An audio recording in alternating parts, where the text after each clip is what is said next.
beaming from Pacific Junction Hotel to Earth. Girth.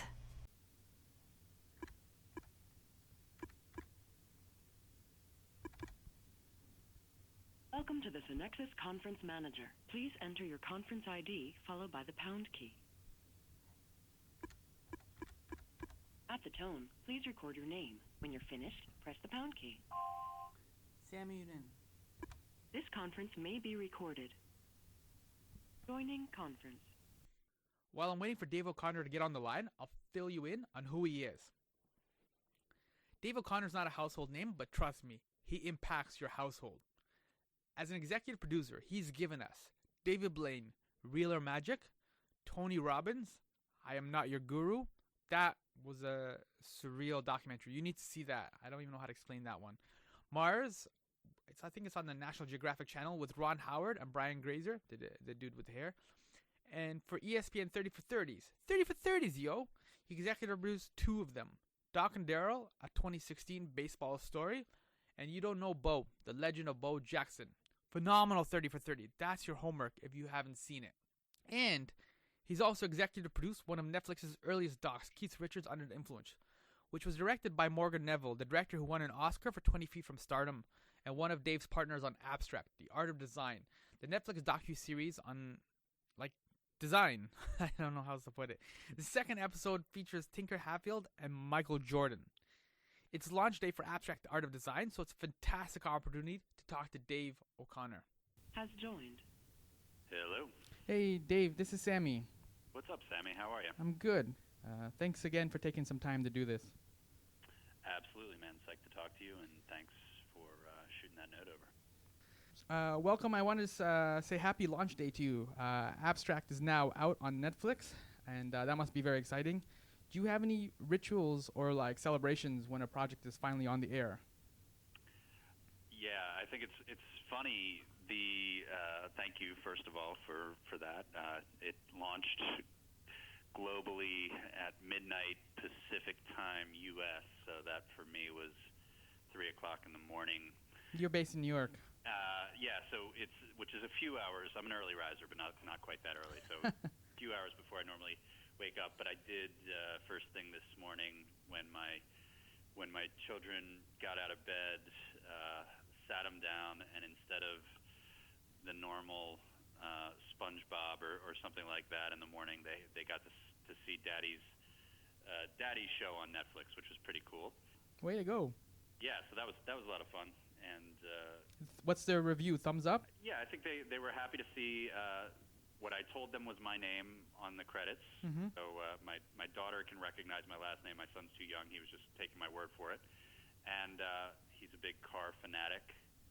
So I played the beginning of the Ralph episode, which seemed to excite him. So that was good. And then once it got into the talking, they were ready to move on with their days and get them to the bus stop and all that. So that was my intro to the series this morning, which is about as good as it gets, really. So I'll make sure then I add a note that it's a critically acclaimed Netflix series. Then you've got some good reviews already. We got at least one thumb up this morning from a 3-year-old. So that's all you can ask for as a filmmaker. Yeah, it's pretty good. You're well on your way there. Yeah, exactly. How does the Netflix experience differ from traditional TV channels, right? Because normally with regular, quote-unquote, regular TV, you have lead-in commercials or a lead-in show. You have overnight ratings, all those kind of things. What are the kind of cues or metrics that kind of determine the success for a Netflix TV show, other than a thumbs up from a 3-year-old? Yeah, well, I think one of the fundamental differences is that you're not locked into act lengths or overall show durations, and you're trying to, essentially make 1-hour documentaries that are about the length of a 1-hour television show for no other reason than that's just a thing that people are used to watching and understanding. So I think for an audience member to see a show that's about 45 minutes long in its totality, it just feels right. And when you're working with cable or network television, those minutes are pretty rigid. So you might have to hit 44:30 on one network or 46 flat on another network.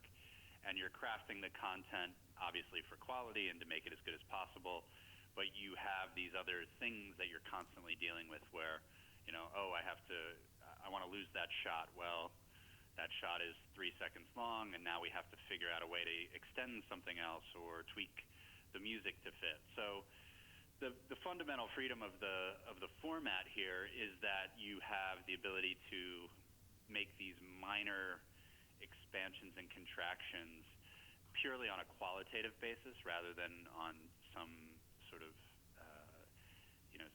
relatively arbitrary measure of time. And I think for our show they're all roughly the same length, but to be honest, I couldn't even tell you off the top of my head the different durations of each episode because they just kind of ended up being the right length for them. Yeah, because as the executive producer, you're basically eHarmony, and your job is to match up like a project with like a platform or TV channel. Like you have Mars on National Geographic, the Bulgar documentary was with CNN Films, and Abstract is on Netflix. What comes first? I guess is it the idea or the channel, or how do you eHarmony those and bring those two together? I've genuinely never thought of it that way, but that's actually pretty damn accurate. Usually I think everybody does it a little differently. At RadicalMedia, where I work, my partners and I spend a lot of time and energy working with various networks and studios, both domestically here in the States and also abroad, to figure out what it is they're looking for in general, and the types of programming they want to do. Not necessarily we want our version of this show. It's more just sort of, as a network, what's your positioning? What's the audience you're trying to reach? How are you trying to reach that audience? What are you trying to communicate to them? And we sort of constantly on an ongoing basis do that as part of our network relationships. And the ideas are almost a separate track, and we are, I think Radical has a pretty solid reputation in the industry for being great idea generators, and my partners here, Dave Sorelnik, Justin Wilkes, John Kamen, we all spend a lot of time thinking about ideas, reading books, articles, seeing movies, TV shows, talking to friends in the industry, other creatives, directors, and producers, and just kind of constantly looking at the world to see what feels like a place where we can mine stories and tell the type of stories we want to tell. And then, it does become a bit of a game of who is this idea right for, and out of our network friends and all the information we've gleaned from them, who are the 2 or 3 places that might be interested in something like this. And for each idea, that becomes part of the game. And as these networks define their identities more and more distinctively, the number of places that an idea could work without significant tweaks or changes kind of diminish. So, 10 years ago, you would have an idea like Mars, you would take it to every single network in the world, and one or hope two for the best. might be interested. But nowadays, you kind of know going in, all right, there's a handful of places who could be potential buyers for an idea like this, and we don't have to spend as much time crafting a broad, big, idea and tweaking it mildly for each different room we go into. It's like, well, this is the idea, this is the execution, this is the team, and it's either going to be right for you or it's not. So the series, of course, focuses on different designers in different disciplines. You mentioned like car design, there's graphic design, shoe design, all these kind of different things. What was the pitch to all the designers? Like, why did like Tinker Hatfield or Paul Shearer say yes? Well, that's a really good question, and one I'll probably be asking myself and them for years after this. But yeah, I think regardless of who somebody is, whenever you're approaching a documentary subject where somebody is going to reveal secrets, and I don't mean necessarily trade secrets, although that certainly was an issue in this one, but just things about themselves, their personal life, their work, the inner workings of their mind. That's an enormous amount of responsibility that we take on as filmmakers, and I think we take it very seriously. So part of what we do is talk a lot with the subjects ahead of time and make sure they understand the full scope of what it is we're asking them to participate in, make sure they understand exactly what it is we want to do and get ideas from them about how it should go. Spend a lot of time just getting to know them on a personal level and building up a mutual trust that they're going to let us into things that that nobody else has ever seen or been exposed to. So we have to build that trust with them, and they have to build that trust with us as well. Specifically as related to Tinker, Radical has a long-standing relationship with Nike. Yeah. And has done many commercials with Wieden Kennedy, that Nike's one of Nike's advertising agencies, and Nike dating back 25 years. And those relationships run deep, and were instrumental a few years back in helping us convince Bo Jackson to work with us on this ESPN 30 for 30 we did called You Don't Know Bo. And in the process of making that film, Tinker Hatfield was the designer of the original Bo Jackson sneaker, and we interviewed him on Nike's campus in Portland, Oregon, and got to know him a little bit. And he was just a really interesting guy, really fun, had so many ideas, like just whipped out notebooks full of early concept drawings that he did for the shoes, which ended up being one of my favorite, 30-second parts of that movie. And it's always just kind of been in my mind that Tinker would be an amazing subject for something at some point. And when we got into actually making this series, there was nothing that we could do that would stop me from trying to get Tinker to be a part of it. And thank you for that. We really worked hard with them to make sure that we could tell an honest story and a truthful story, that we would see our way into the Nike process, that we would be able to experience things that they had never filmed before, but also that they would have this built-in trust with us that was important for us to live up to. So with Tinker, it was very much a series of relationships that cultivated over many years that enabled us to get the in with him. Paula really was Scott Dadich, one of the creators of the show and executive producer, who has known Paula for a few years and has a very good personal relationship with her. And he really brokered that relationship and made sure that she felt comfortable. And of course, as we got into it a little bit more, there were all sorts of cross-pollinations of people knowing people, and which turned out to be a common theme throughout the series. There's all these strange little connective tissue between the individuals involved in the series, both from the production side but also our subjects, which was kind of fun to see as we went through it. It's funny you bring up the Bo documentary in Tinker Hatfield, because at the beginning of the documentary, the director, can you help me with his last name? Michael Bonfiglio? Mike Bonfiglio, yeah. Okay. The director, Michael, he had this quote about how this documentary was trying to explore the myths and how myths and heroes are created. And this is, in a sense, kind of what you were doing, not just with the abstract, but kind of like, it seems to be something consistent throughout your work. Like you have a Tony Robbins documentary, Keith Richards documentary, the astronauts in the Mars specials. Like, you have a lot of cool heroes with a lot of myths. And is that a theme, or is that just something kind of like a coincidence?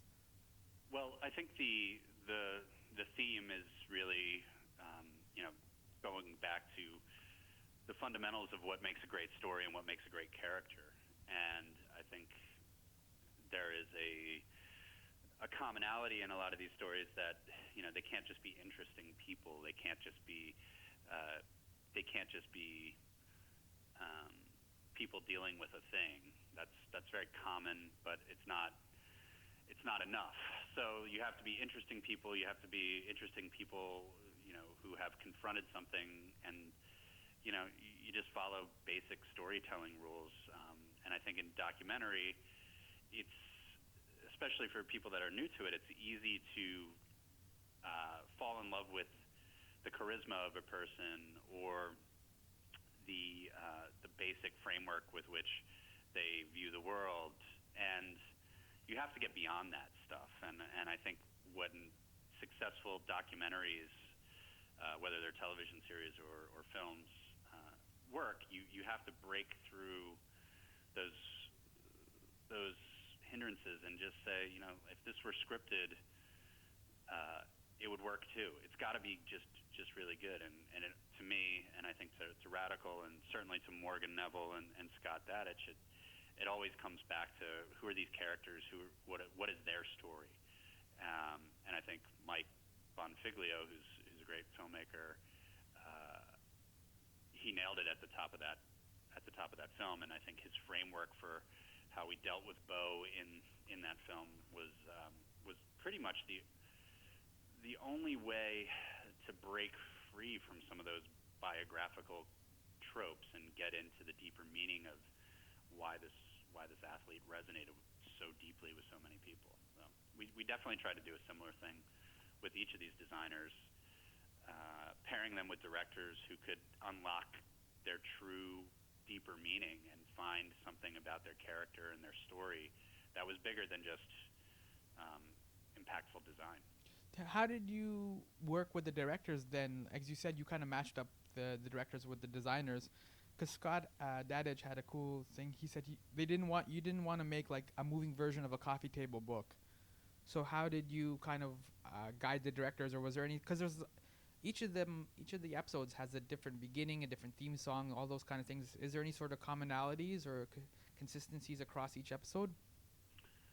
Yeah, I think we spent a lot of time trying to make this series and just kind of gut checking ourselves throughout to saying, we can't make another pretty boring thing. Like it's really easy to make beautiful stuff about design. If you focus on the objects, you focus on the illustrations, the animations, it does a lot of the beautiful stuff for you without doing anything else. And so we felt like, okay, great, we have a very attractive set of subjects to go through from a visual standpoint. We have this sort of aesthetic playground to be living in, but we can't be boring, and that we can't be expected. So as the executive producers of the show, we did spend a lot of time thinking about, who's the right person to bring, who's the right director, the right filmmaker who can take our basic framework for the storytelling of the series and apply that with the spirit of the person whose story we're trying to tell. And once we found those matches,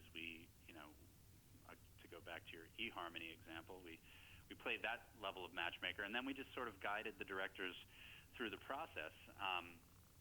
And for us, it was always just about making informed decisions about what the real story is, trying to find fun and interesting visual ways to get us into and out of scenes, and then relying on some commonalities that we crafted to help it feel less like an anthology of individual documentaries told by different filmmakers, but rather a series of films that were unified by certain things. So for us, that really came down to the graphics and illustrations that we put in there, some of the rules we used for the composition of shots, some of the choices we made about lensing and camera equipment, the continuity of the production team who worked across every episode. And even though the music is vastly different in each episode, it was all composed by Mark Mothersbaugh, who's an amazing composer and has a really playful ear. So he was able to kind of adjust genres based on the tone and vibe of each show, but it still all comes from the same creative space. I want to just draw another analogy, which is like from ESPN. Like at your time at ESPN, sports is always based on the idea of legacy, right? Where does Jordan fit in? Where does Bo Jackson fit in? Who's the greatest? Who's the worst? All those kind of things. Legacy. So, did your time at ESPN kind of shape how you view legacy, especially on a project like this? Because going again to Tinker Hatfield, he's a giant. He's like the Jordan of like shoe design. Yeah. Well, I like to think my appreciation and respect for legacy was what helped me get to ESPN in the first place. I think I was definitely a sports fanatic growing up and a person who loved movies and film and television series and all sorts of stuff like that as well. So I had a healthy respect for legacy from the time I was relatively young, and definitely that's something that ESPN valued then and still does today. So I think those two things are definitely interconnected, and without a doubt, part of the framework for what made somebody a candidate to be a part of this series, because there's hundreds, if not thousands, of worthy designers out there in all sorts of different fields who do amazing transformative work that we see around us every day. You can walk through Paul Lascher's office at Pentagram and see 10 other amazing, groundbreaking, world-renowned designers who you could make a film about.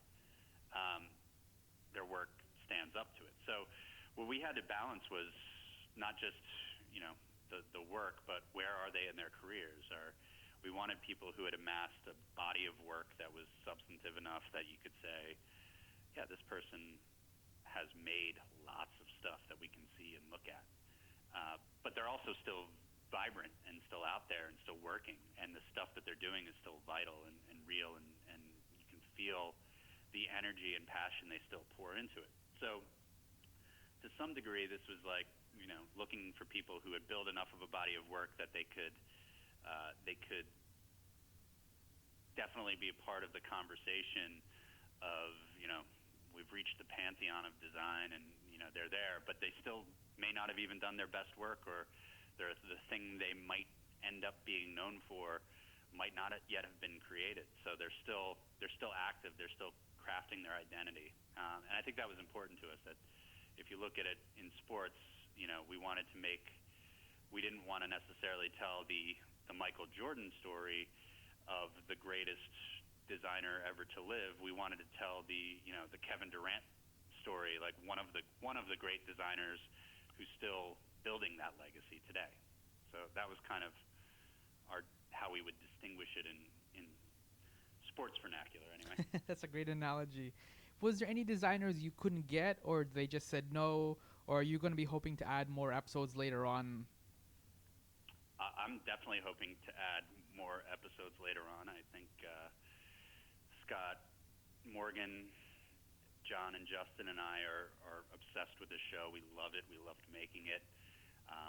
We have, I think, a fairly large list of people who we want to explore next.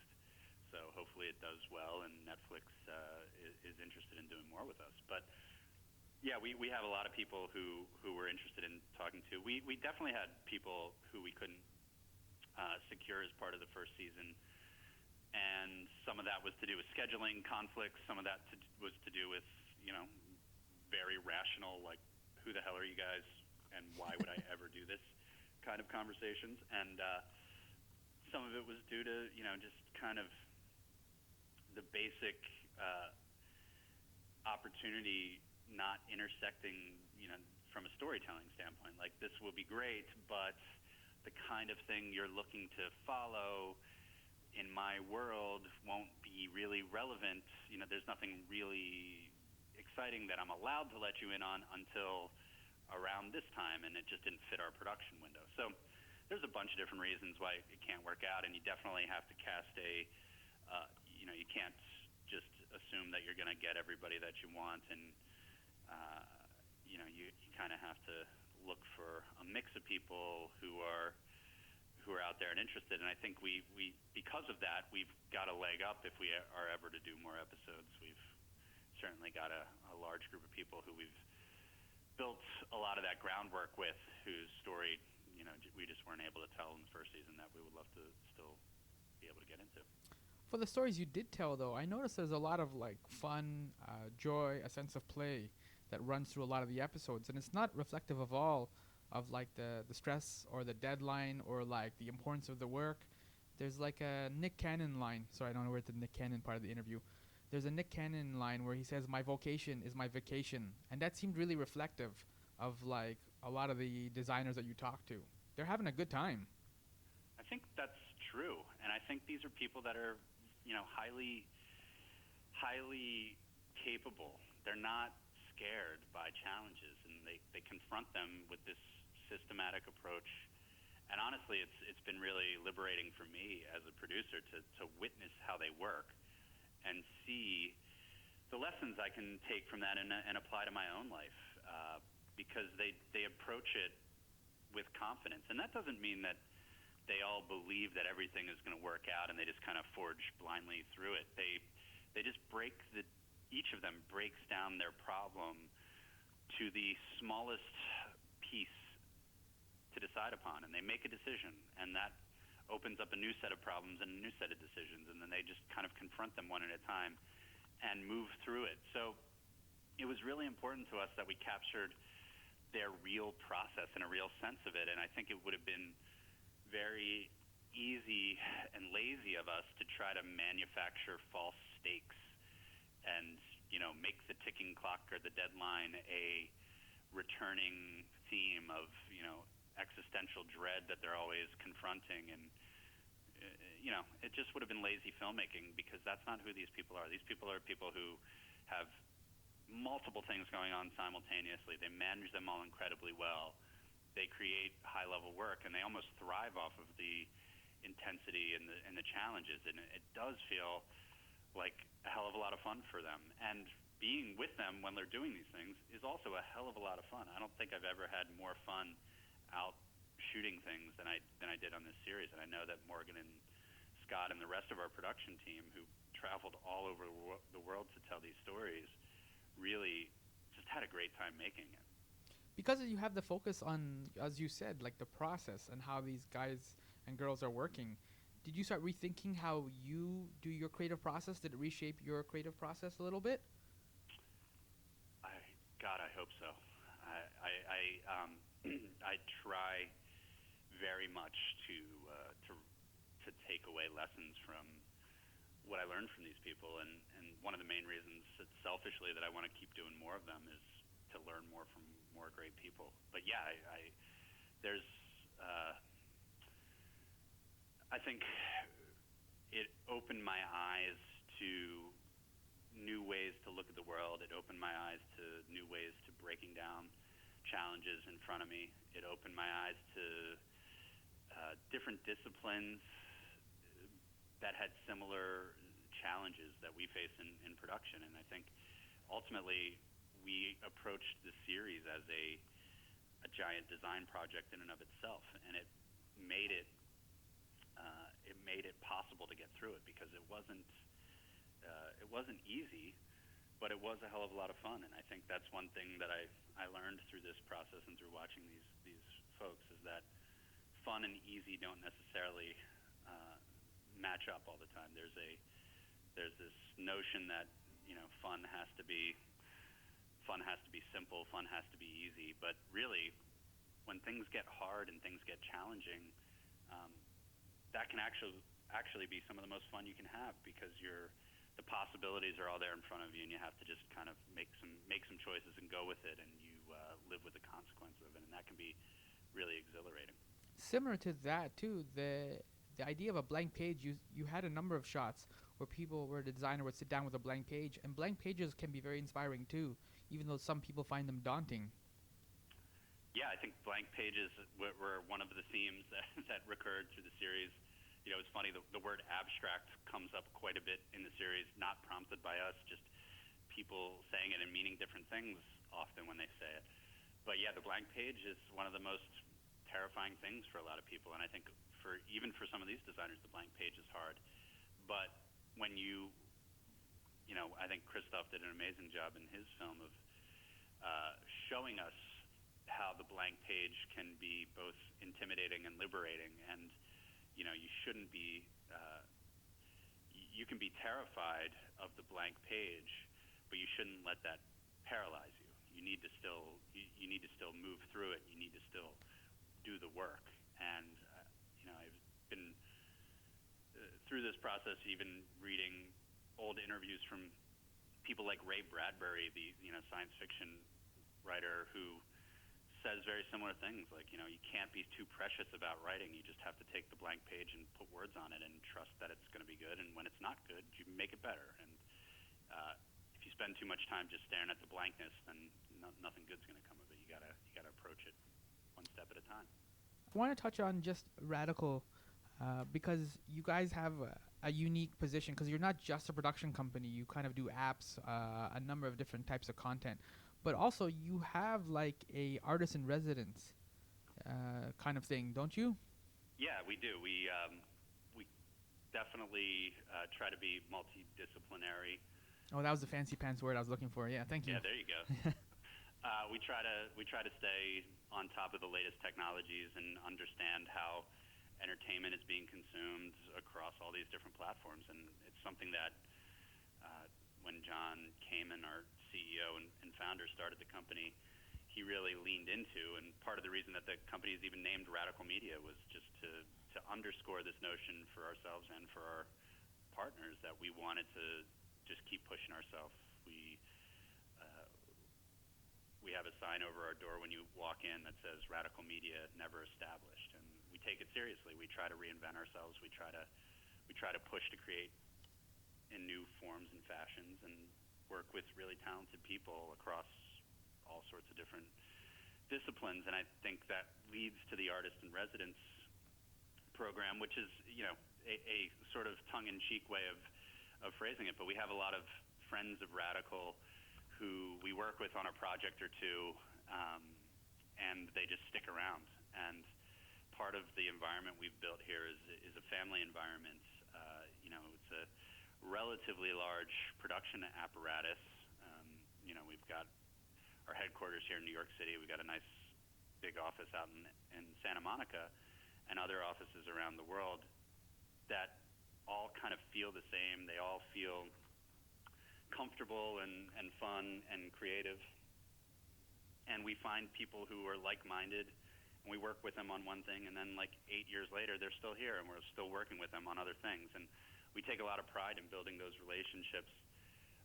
And it's not unlike what we have with Scott Dadich and with Morgan Neville and lots of other filmmakers and producers from the documentary space, with Joe Berlinger and Michael Bonfiglio and guys like that, and all the way to the scripted space, working with producers in that world as well. So there's just a great legacy here that really a lot of credit goes to John Kamen for building and making people who are creative feel like this is a place where they can come, they can express their ideas, they can find like-minded people to help make those ideas become realities. And that's what keeps us going every day. I enjoy a lot of the 30 for 30s, and I just want to know like what the process was like to get them like pitched or whatever. Like what stories did you decide? I know there's some big ones like Bo Jackson obviously made sense because of his legacy and stuff like that. But other ones, I was just curious what kind of what the pitcher process was to get them done. Yeah, well, I have pretty good relationships over at ESPN based on my time working there, and friends of mine who are still there that were there when I was there, and others that I've made through the years, even though they might not have been there when I was there. So part of it just comes down to really, ESPN is 3 months younger than me, so I really grew up with ESPN and loved it from the time I was a little kid. And still, one of the most prideful things in my life was having an email address that said @ESPN.com at the end of it, and it always will be. So I take it very seriously, and I spend a lot of time watching the network and have a lot of love for the network. And I think that for me, it really comes down to finding ideas that feel right for them, and just there's a million great sports stories out there, and they've told a lot of really good ones over the years. So what I try to do is just have a pretty high bar myself of what I would take into them, because I know there's very few ideas that you could pitch to the powers that be over there that they haven't already heard. So really, it comes down to me, it's like, is it a big enough idea? They definitely know every great sports story that exists. So you're not gonna ever walk in there and be like, I have this amazing story that you've never heard. They've heard it. They know it. They know the stories. So it's really about access. It's about approach. It's about how you're going to get into a story that they've heard pitched to them 15 or 16 different ways, and tell it the right way, the only way that could really make it work. And that's my barometer to bring something to them. I think they have their own very successful barometers on how they look at content from outsiders. And really, I think their biggest thing is just finding filmmakers with a vision and a great story and a great subject. And if those things all align, they're usually pretty interested in the idea. Cool. One last question, but it is an important one. The Knicks obviously are going down in flames, and the Nets are not doing anything this year. So who's going to win the ring this year, do you think? In the NBA? Who's going to win the championship? I think it, in all likelihood, will come down. From the second the finals ended last year, I've been waiting to see them play again this year in the finals, and nothing I've seen thus far this season indicates it's going to be any different. So I think it'll, in all likelihood, be Cleveland and Golden State again this year. Hopefully everybody stays healthy. It'll be really interesting to see how it goes down. I think LeBron is a monster to handle. I think he's really difficult to deal with. But KD. Fishing at KD and Golden State changes everything. So Golden State's really starting to click right now. If they stay healthy, I see them taking it in 6 games over Cleveland. That's my prediction. Definitely don't take it to the bank. Okay. I'll send you an email after the finals in June, and then we'll see where we stand. Sounds good, Sammy. Thanks again so much for taking the time. I know you're a busy dude or whatever. Congratulations on the series. It's fantastic. You guys did a great job. So high five to the whole team. I will definitely spread that around, and I appreciate you taking the time to talk to me, and thank you for enjoying the show. Thank you. Have a good night. Thanks, Sammy.